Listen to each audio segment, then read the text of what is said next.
Let's go!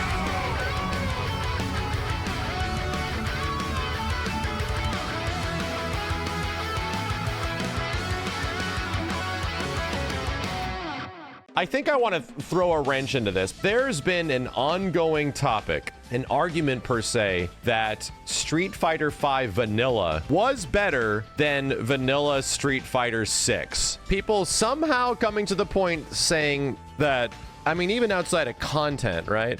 That Street Fighter V was better than Street Fighter 6. And I could argue that, like, yeah, you know, maybe if you start considering 12 different versions of the game and, like, you're 9 versions in or something like that, well, you're still in version 1 of Street Fighter 6, then maybe there's an argument to be had about the refinement of polish and systems, right? But I think y'all have very selective memory how rough as shit Street Fighter V Vanilla was. I just want to highlight how much crazy fucked up shit was at the beginning of Street Fighter V, almost outside of the obvious fucked up shit that has been known by like the casual and hardcore audience. Not even talking about content. Let's just talk about raw gameplay mechanics compared one to the other. Street Fighter V Vanilla versus Street Fighter 6, and somebody was like, hey, why are we getting into Twitter drama? Trust me, I'm like the last person that actively covers Twitter drama without a reason. I personally feel that a lot of people forget like where they're at and where they can compare things to. Street Fighter V being in the state that it's in when you last played it is completely different than the launch situation that Street Fighter V was in the same time period that Street Fighter 6 now exists. Obviously, we're in like the vanilla version, right? We are within like 6 months of Street Fighter V being a thing. I have a point to this.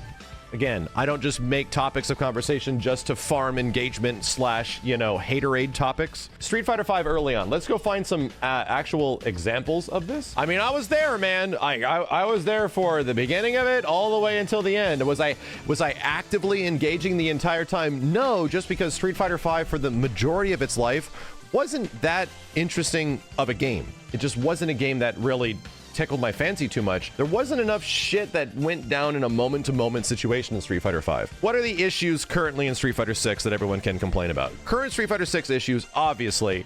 Perfect Parry's crazy good. We obviously know what the hell's going on with Perfect Parry and it being insanely good. People are almost asking the damage for Perfect Parry to be nerfed even more. We're now seeing a obvious concern with raw drive rush, some characters way more than others. Game is also very much drive impact, not as much. Again, DI, something that's going to be good from the lowest level to highest level, but I don't think there's an overall issue with DI. But DI is related to something else that I think a lot of people have concerns with Street Fighter 6. And that concern is kind of, I think it's kind of legit. Street Fighter 6 is a game of checkmates, man. In many other fighting games, there isn't situations where the game puts you in where it's just like almost a hard, oh, I'm dead, right? I'm actually completely dead. And that's directly related to DI, right? Directly related to drive impact and how DI works in the corner for some characters in some situations. But Street Fighter 6 is now turning into a game where if depending on the meter, depending on the situation, even if you have like full ass health, you could be dead. Right? And if you're not accounting for all of those things, oh, like, damn, there are hard checkmates in this game where it's like, no, you won. I actually won this situation. Like, I won this. It's just, I just screwed up in a moment where I didn't land the right thing. I actually think that's kind of insane, right? I think that's actually kind of cool because there is still defensive options that you can't do in most situations. It's just kind of different, at least early on, that it's like, yo, oh man, like you're actually dead here. Like that's crazy that you have 70% health and you're actually dead. That's fucking crazy. We just watched it happen to the last match with Mena RD. I think it was US West or US East. Mena RD and NuckleDu were competing for the final spot of Street Fighter 6 to go to Capcom Cup. And literally NuckleDu had like 60-70% his health, but used too much of his bar, putting him in a situation where he burned out, got stuck in the corner, ate the corner, and was dead.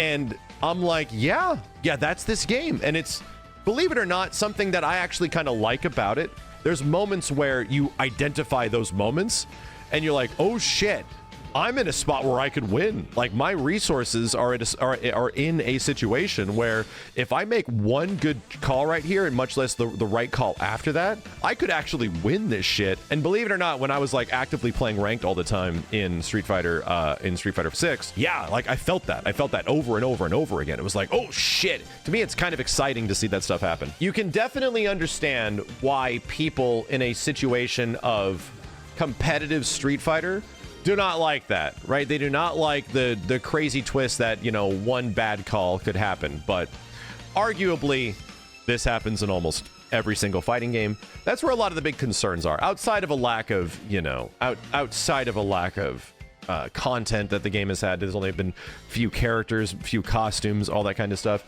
I feel like there's very few things to complain about in Street Fighter 6 because it is a volatile game. And in my opinion, the devs specifically designed Street Fighter 6 to be a volatile game with a lot of different situations that can play out, and you don't know exactly how it's going to play out all the time. So let's compare that to Street Fighter 5. Street Fighter 5 at launch was very bare bones, and I still have to separate myself from thinking of the betas, of what the game was in the betas to what it was when it came out. So Street Fighter 5, when it came out, only had one V-trigger per character, right? Only had like one super. There was not many things each character could do. Most of the things the characters had from previous games were segmented into V-trigger, having them be limited usage. So what I felt at the beginning of Street Fighter 5 was that there just feels like we're playing the same game but before, but way less. And that, you know, arguably was still an issue at the launch of Street Fighter 5 and took a long time for them to immediately resolve that. It was very limited. So what ended up happening at the beginning of SF5? Well, Crush Counter was wild. There was no scaling after Crush Counter. You got characters like Urian that popped out, and these mother fifers were just going chop, chop, chop, and very little reason to do anything else but just this shit for like the longest time. And it wasn't just those characters. It was painfully clear other characters had really good crush counter buttons because, one, there was no damage scaling, and two, the amount of damage you could get after was insane. Also, anti-airs were very weird. Certain things like jabs and stuff like that made for like very easy anti-airs early on for like kind of an unsatisfying ground game. So there was only so much the characters could do, right? So anti-airing a character wasn't that hard because you didn't have ways to interrupt the neutral. Like, there just wasn't a ton of mechanics in the game for the characters to take advantage of to go kind of ham with stuff, except when you activated like V-trigger. So there was still obviously the big comeback aspect of V-trigger, obviously was all over the place, but you know, let's also not take into a fact that they screwed up DPs. They made it so that you did not have an anti-air, or I'm sorry, an invincible reversal at the start of SF5 at all. And that did not go away. That continued with the entire game to this point, which is still sort of like a, still kind of an issue with SF5 in general. I think people are also forgetting that SF5 at the start had like 8 to 9 frames of input delay. It felt like absolute trash to play. I think people are also forgetting that it barely worked online. And it took quite a long time for them to even get these things actually functional. Many people around this time frame were immediately saying, why the hell are we not going back to Street Fighter 4? And granted, the one thing that you can give Street Fighter 5 credit with at the start was that they were adding a lot of stuff to the game pretty quick. So even by the time you got to the end of 2016, they had reached what was, I think, the end of either season 1 or the beginning of season 2. Like, they finished one season in like 6 months. And then Akuma popped up and a lot of changes happened to the game. Jesus Christ, look at the rollback in this shit. A lot of stuff happened to the game. So they went through a lot of changes very fast in SF5 that you kind of can give them credit for, because obviously the game was not in a state that was completely ready, you know? Let's compare that to now. This was a game that was much more controllable, I'd say. Characters had some definitely more top tier stuff, but if you want to know one of the reasons why you're gonna hear complaints about Street Fighter 6, what is the reasons why you're hearing so many people say that like Street Fighter 5 is a better game, much less the vanilla version, which is an insane argument in my opinion. Even later versions of Street Fighter 5 are better games, simply because the strategies that were present in these games, at least in Street Fighter 5 by the time it was out, was much more controllable. There was things that you could be ready for and answer to in a way that was not nearly as volatile as a game like Street Fighter 6. Street Fighter 6 is literally designed to be a volatile game where even the term mental stack was not really used that much before. Made maybe by some, upper echelon people that talk about certain games and the way they're paced and all this kind of stuff. The mental stack of things you have to be ready for in previous Street Fighter games might not have been as high, but in Street Fighter 6 it is very high. There's a lot of different stuff that you have to be accounting for, which is a lot. And now, because of all those things that you have to account for, it's putting you in situations where it's like, yes, you have a game that was obviously very controlled for the majority of its life, right? I have to give Street Fighter 5 credit. I don't like this game very much, but I had a ton of fun with the final seasons. Season 4/Season 5 of SF5 was ridiculously enjoyable, right? I actually had a really good time, and this game became something that is quite good. But Street Fighter 6 is like the antithesis of that, man. It's a game that is trying to do its best to make every situation not the exact same thing, the exact same moment, the exact same time. The conclusions that we saw in SF5, arguably the most volatile thing in SF5 was pretty much unreactable dashes, right? Unless you were the most upper echelon, like the punks or something like that, like of players from SF5, dashing was nearly unreactable, like a la Third Strike Ken / Makoto dashing, So even that situation, there was some stuff that was not entirely controllable and you could not look out for. In Street Fighter 6, it's all over the place, dude. You just have to be actively ready for so much shit. But the nice part about SF6, in my opinion, is that you see there was an answer, right?